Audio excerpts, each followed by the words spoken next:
A California killing spree that's captivated the world for decades. Now a group of sleuths claims to have solved the case of the infamous Zodiac Killer. What if I told you that one of America's most notorious serial killers was never caught, and that he taunted the police with cryptic messages for years? The Zodiac Killer emerged in the late 1960s, a shadowy figure who terrorized Northern California.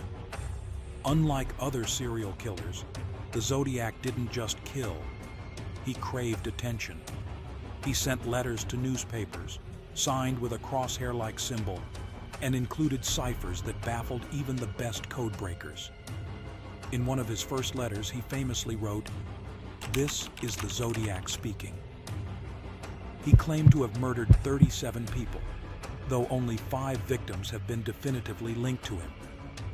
His crimes were brutal, but it was his mind games that made him truly terrifying. He taunted the police, daring them to catch him, and even threatened to kill again if his letters weren't published. Despite massive manhunts and countless investigations, the Zodiac was never caught. His identity remains a mystery, and his case continues to fascinate and terrify to this day. Who was he, and why did he stop? These questions have haunted investigators and true crime enthusiasts for over 50 years.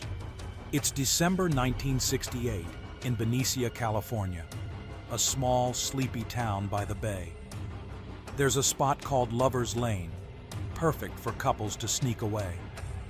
David Faraday, 17, and Betty Lou Jensen, 16, pull up in his wagon. It's their first date. New love, big smiles. Then a car rolls in beside them. A guy steps out, gun in hand. Shots rip through the night. David's hit by the door, dead. Betty bolts, but 5 bullets catch her back. She drops 30 feet away. The killer jumps in his car and speeds off. A woman driving by spots the wrecked wagon and bodies, calls it in. Cops show up fast, but there's nothing. No tracks, no witnesses. They figure it's a random attack, shrug, and let it go cold. 2 kids gone, no answers. It's a brutal start, and it's quiet for a bit. But this isn't the end.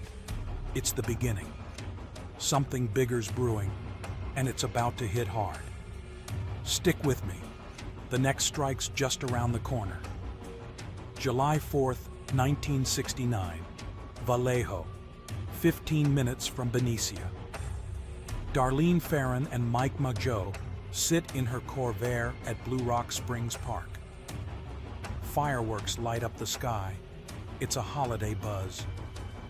Then a car pulls in, circles, leaves, and comes back fast.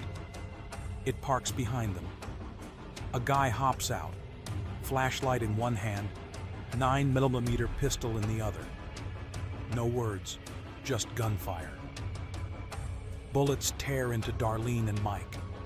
The shooter starts walking away, but Mike groans. He turns back, pumps 2 more shots into him, then splits. Darlene dies at the hospital. Mike hangs on, barely. He tells cops the guy's white, 5'8", with short, curly brown hair. Then, at 12:40 a.m., the Vallejo PD gets a call. A low, creepy voice says, "I killed them, and those kids last year. Goodbye." It's calm, like he practiced it. Cops link it to Lover's Lane. This isn't random anymore. A killer's on the loose, and he's got a taste for it. What's he planning next? You'll find out. August 1969 rolls in, and 3 newspapers, the San Francisco Chronicle, Examiner, and Vallejo Times-Herald, get strange mail. Each letter's got a cross-circle symbol scribbled on it. Inside, there's a 408 symbol cipher, a weird code he says spills his name. He threatens, "Print it, or I'll kill a dozen people this weekend." The papers don't risk it. They publish. Then another letter lands. This is the Zodiac speaking. He brags about the murders, tossing in details only the killer could know, like bullet angles. 2 teachers, not cops, crack the cipher. No name, though, just a crazy rant about killing people to collect slaves for the afterlife. It's dark, twisted stuff. He's not hiding. He's showing off. Cops ask for more proof, and he keeps writing, teasing them with every word. This guy's turning it into a game, daring them to catch him while he smirks. Is he a genius playing chess, or just nuts? The letters don't stop, and the kills keep coming.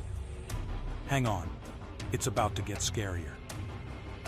September 1969, Lake Berryessa, a peaceful spot in California. Brian Hartnell and Cecilia Shepard, college kids, set up a picnic by the water. Sun's out, they're laughing. Then a guy walks up. He's got a hood on, that cross-circle symbol across his chest, and a gun. He ties them up with clothesline, says he's a runaway convict. They think it's a robbery until he pulls a knife. Stabs Brian 6 times, Cecilia 10. He leaves them bleeding, hikes to their car, and scratches a message. Dates of old kills. Today's attack. Then he calls it in from a payphone blocks away. Cops find a wet handprint. No match. Cecilia dies later. Brian survives. Just. This isn't random anymore. It's a performance. He's bolder, creepier, and still out there. How does he keep dodging the net? Next stop's a big city, and it's just as brutal. Don't look away. This guy's not slowing down. October 1969, San Francisco. Paul Stein, a taxi driver, picks up a guy at Mason and Geary Streets. 1 block later, bam, he's shot in the head.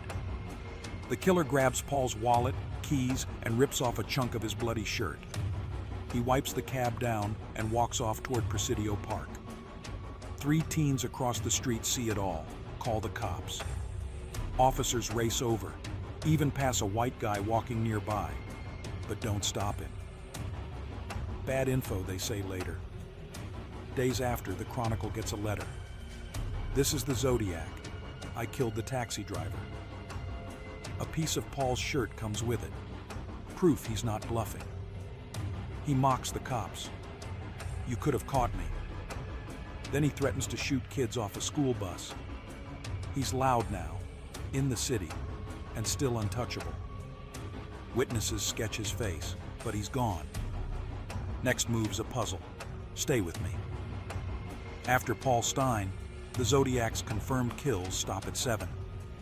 Letters keep coming, though. By 1974, he claims 37 victims, even chats about a movie. Odd, right? Then nothing. A 1978 letter shows up, but it's off. Cops say it's fake. They check 2,500 suspects, like Arthur Lee Allen, but no solid proof sticks.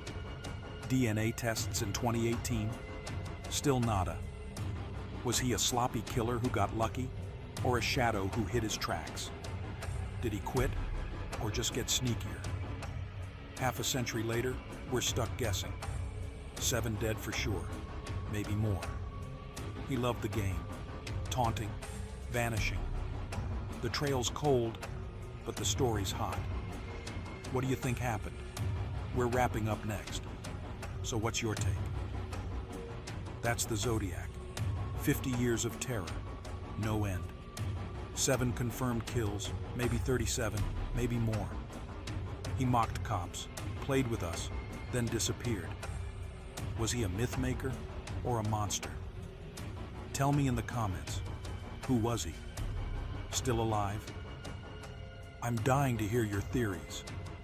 If this grabbed you, smash that like button. It means a lot.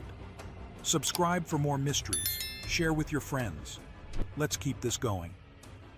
Thanks for sticking with me through the Zodiac's twisted tale. It's a puzzle with no last piece, and that's why it sticks. Catch you next time for another deep dive. See ya.